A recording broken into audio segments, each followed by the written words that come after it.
Juan Aguirre, hola, ¿qué tal? ¿Qué tal estamos, Javier? Hoy vamos a hablar de la gripe hoy, de la gripe española. Y la gente de la gripe española es algo histórico que muchos hemos oído en la familia, pero Sí.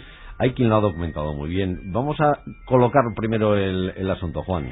Pues efectivamente, dices bien. Yo cuando era chaval recuerdo a mi amona haber oído hablar por primera vez de la gripe española. Ella debía tener 16 años o así, y en San Sebastián causó estragos. Se llamaba En la la gripe. zona de Irún y Hondarribia hay algún libro también publicado sobre eso. Así, Fue muy, sí, sobre todo en la zona de Irún. Afectó muchísimo.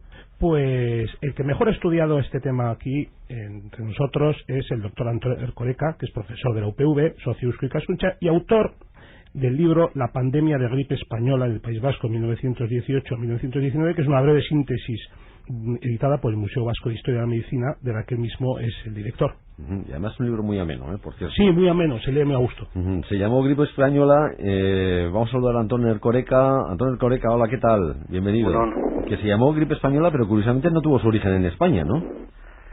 Bueno, todas las pandemias de gripe se les ha denominado con el lugar, con el país en el que han aparecido. Se han llamado gripe italiana, o se ha llamado gripe asiática o gripe rusa, y en el caso de la gripe española se le llamó así porque tuvo varias ondas epidémicas, pero la primera de ellas, en primer lugar, apareció en España y las informaciones que aparecieron en prensa se referían a España. Está bien utilizada de todas formas la terminología esa.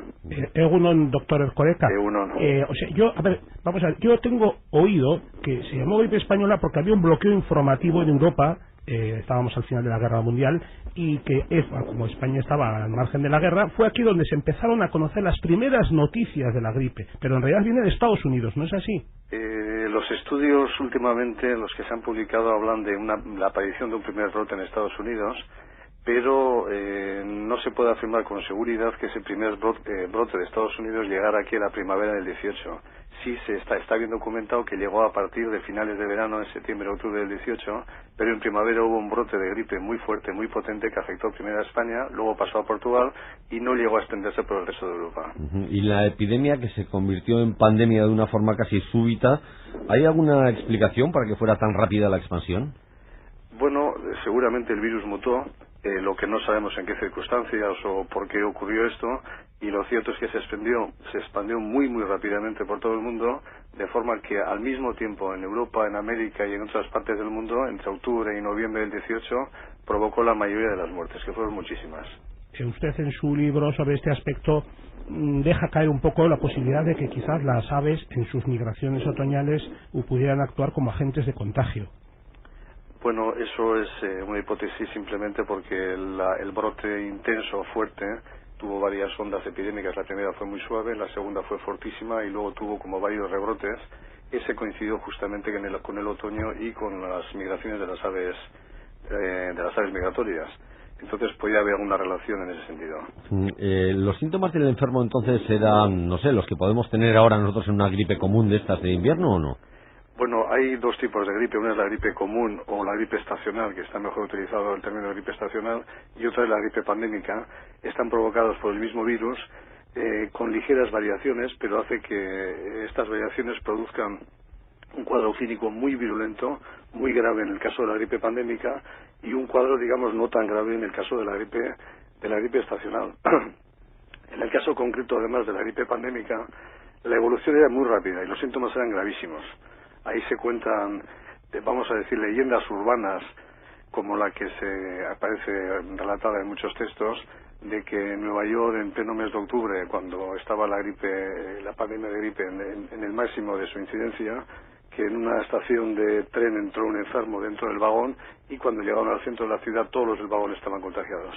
Lo cierto es que era muy rápido, que aparecían los síntomas y en algunos casos al de pocas horas o en 1 o 2 días, morían generalmente encharcados con sangre. Sus pulmones se llenaban de sangre y morían prácticamente ahogados en su propia sangre.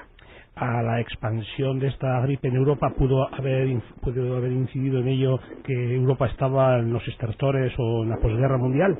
Una situación, supongo, bastante lamentable en el terreno sanitario. La guerra mundial tuvo que influir con toda seguridad en la pandemia, porque hubo desplazamientos de población, movimientos de soldados de todo el mundo, de África, de Asia, de América, llegaron a Europa millones de soldados. La guerra química también, que se utilizó por primera vez en las guerras, seguro que esto influyó.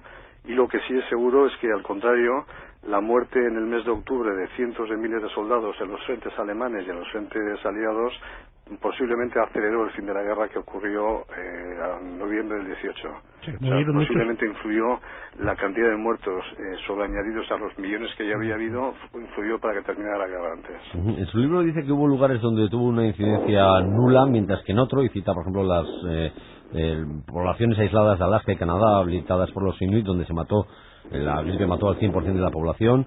¿A qué obedece esta diferencia geográfica? Y luego también porque afectó más a adultos jóvenes que a mayores, más a varones que a mujeres. ¿A qué obedece todo esto? Bueno, no sabemos porque hay muchas incógnitas sobre esta gran pandemia.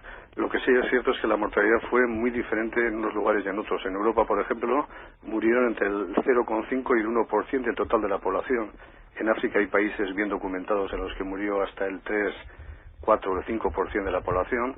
En Samoa, unas islas del Pacífico, murió y está también muy bien documentado el 23% de todos sus habitantes. Y en algunas poblaciones muy pequeñitas y aisladas de Alaska y de poblaciones esquimales, llegó a morir hasta el 100% de la población.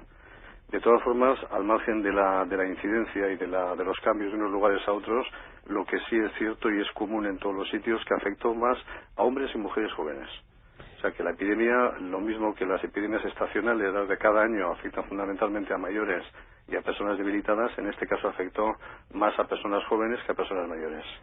En números absolutos, ¿se sabe cuántas personas en el mundo fallecieron y cuántas estuvieron afectadas? Nada más terminar la Primera Guerra Mundial y la pandemia, se calculó en 20 millones en todo el mundo, pero posteriormente se han hecho cálculos entre 20 y 40 millones, que son los más fiables. ¿De fallecidos? De fallecidos en todo el mundo. No tenemos que creernos las cifras que aparecen en Internet y en algunos medios que nos hablan de 50 a 100 millones de muertos en todo el mundo. Es una cifra que yo creo que es excesivamente elevada y que lo que pretende es producir miedo a la sociedad. Y yo creo que ya de por sí, con cifras entre 20 y 40 millones, es muchísimo para los 1.800 millones de habitantes que había en aquel momento en el planeta. Es una cifra altísima y no tenemos por qué exagerar lo que realmente ocurrió. La incidencia en Euskadi tampoco fue homogénea, ¿no?, en territorio vasco. Bueno, no fue homogéneo. Hubo zonas en las que hubo muchos enfermos y muchos muertos, y otras en las que hubo menos muertos, pero de unas poblaciones a otras también cambió. Por ejemplo, en la zona de Urdaibai hubo muy pocos fallecidos. En cambio, en poblaciones como Ceanuri o como Echarri Aranaz hubo unas tasas de mortalidad altísimas. En algún caso, hasta el 5%. Murió el 5% de la población de algunas localidades en cosa de 2 o 3 semanas. O sea, unas cifras realmente terribles. Sí. Se sabe que en septiembre del 18, como forma de atajar la entrada, se cerró la frontera de Irún. También usted publica en su librito un apéndice muy bonito, que son las instrucciones profilácticas editadas por la Diputación Foral de Vizcaya para la población, para que tuviera en cuenta ciertos consejos, etcétera. Las autoridades sanitarias, como con los medios de aquel momento, ¿cómo afrontaron esta crisis? Bueno, en aquel momento creían que era una bacteria, todavía no se conocían los virus. Entonces la mayoría de las medidas no sirvieron para nada prácticamente.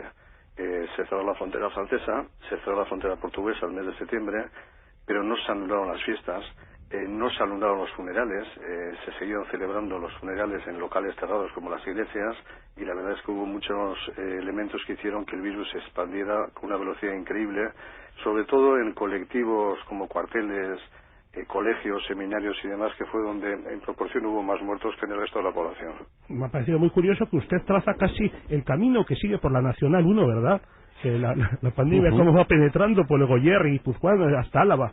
Claro, se ve que hay un brote en la Muga, y a partir de ese brote que tiene lugar el mes de septiembre, la epidemia empieza a desplazarse y se desplaza muy rápidamente siguiendo la Nacional 1, llega a Goierri, llega a Vitoria y luego se extiende ya por todo el país, por toda España, llegando a Madrid, llegando al resto del estado, y también por la costa ocurre lo mismo, llega hasta Bilbao y luego se extiende también hacia el oeste. Con la experiencia que tenemos ahora, ¿se puede saber si la gripe aviar puede terminar convirtiéndose en una pandemia mundial o no? Porque gripes ha habido siempre, antes, ahora, en el futuro las habrá posiblemente. Bueno, la gripe aviar es una epizootia, sí, es decir, es una epidemia que afecta a las aves, pero también ha empezado a dar casos en humanos, todavía por transmisión directa de las aves a los humanos. Todavía no se han empezado a dar casos, o los pocos que ha habido no están bien documentados y bien demostrados, que haya contagios de humano a humano. Lo que sí es cierto es que desde el año 97 ha habido 400 casos de personas que que han padecido la gripe aviar, y de ellas además han muerto el 63%. Es una tasa de mortalidad altísima, y que estos casos han aparecido en los países del sudeste asiático y en algunos países del este de Europa y de África, como Egipto.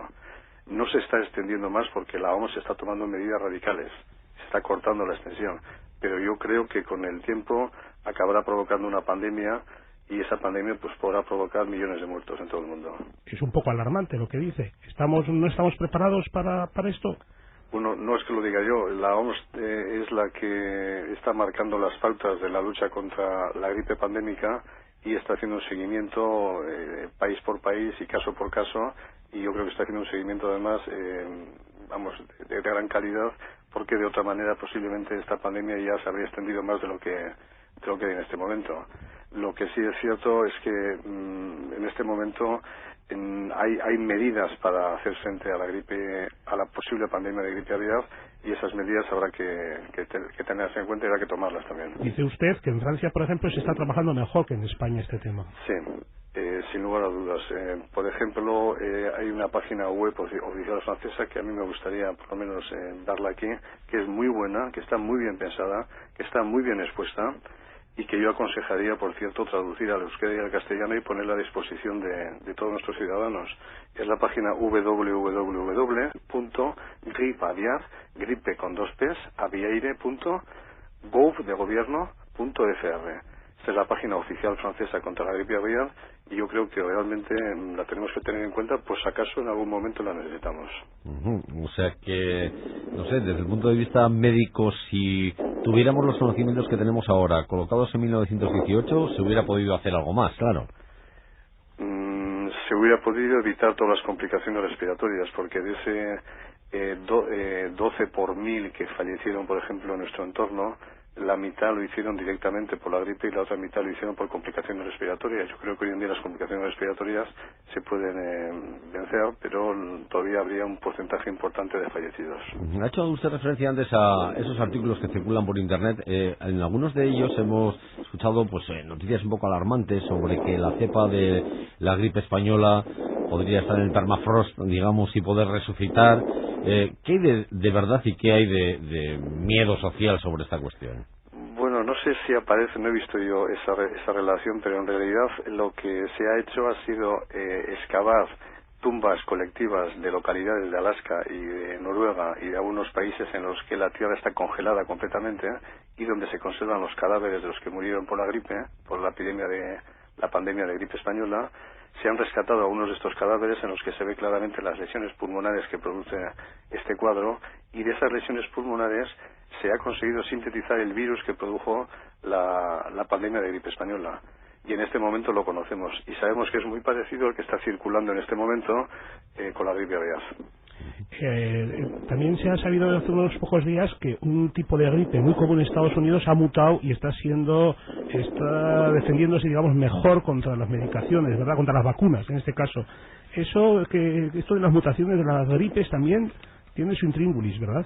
Claro, el virus del gripe es un virus, digamos, extremadamente inteligente. Se acomoda al medio, está mutando continuamente, y lo que pasó en el 18 posiblemente es que hubo una mutación en un sentido que produjo un virus extremadamente virulento, que es el que produjo este cuadro.